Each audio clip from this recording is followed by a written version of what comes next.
Yo, yo. Yo, there's our rock star. Yep. What's up, brother? Well, all sorts. But Mike kind of stole my thing because I was going to talk about totems too. Do it. We'll give you a Yeah. version.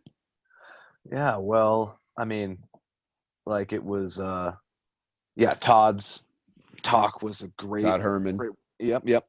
Great way to really set the tone for me. And just looking at, I don't know, it was just really funny to see this kind of totem stuff that I've been doing, around performances or back when I played sports. I would, have certain outfits or certain rituals I always did, and just looking at that stuff and how I've really just reserved that for I'm going to play a show, and then it's like once a month I'll go through those rituals, and then I've had kind of more of this just homebody like pajama lifestyle like Right. on the like usually.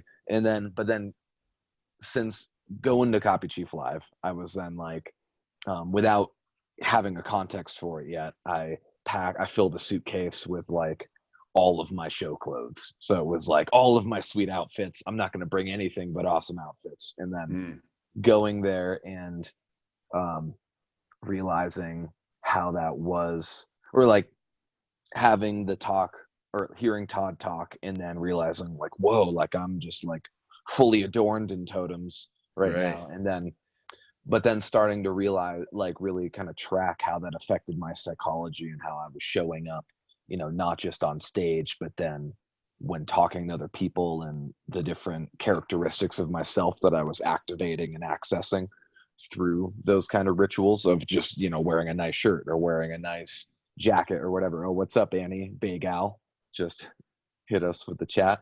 Um, but so, There you go.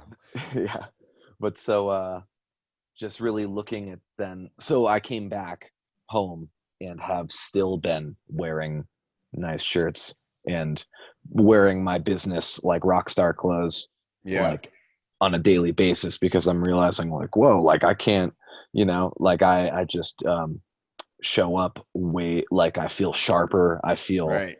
more in top, more Yeah. confident, all these random Yeah. things.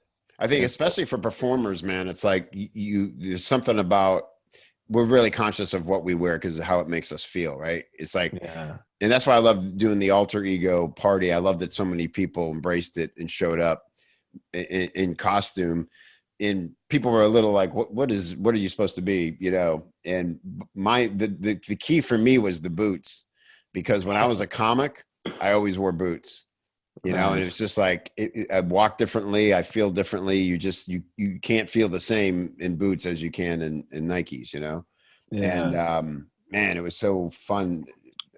I had more boots in, years and years and decades, man. And so it was like really cool to just tap into that. And yeah, so clothes is a big one, man. I think that is one of the things we have to be careful of. It's great that we get to work from anywhere, but if you haven't left the house in 2 or 3 days, yeah, chances are you may not be tapping into your best self. You know what I mean? Like it's nice to be able exactly. to stay in pajamas till 2 or 3 sometimes, but maybe it shouldn't be routine. I know people who literally get dressed to walk across the house to go into their office and start their day. It's like they Yeah. can't get there mentally without it.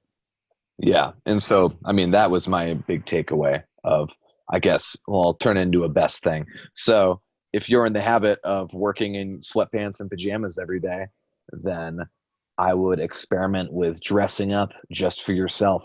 Put on your nice clothes, put on your nice shirt. Even if, I've been having prospect calls this week where they don't even see me on the camera, but I'm still wearing a suit jacket and feeling, hot. So it's just looking at how that can affect your psychology and power you up, I think, is the big Love it. Get in takeaway for me. costume. Yep, get in costume. Love it. Great stuff, Addison. Thank you, man. We'll talk soon, brother. Cool, rock and roll. Awesome. And how great was Addison at the show? Addison is our man. That band's getting pretty good, right? Like the third year doing it, and the monkeys really love doing it with us. Uh, uh, Angie and Addison are they're the anchors, man. The real rock stars of it that everybody leans on to you know, if everything's falling apart, Angie or Addison will be there to make it sound like music.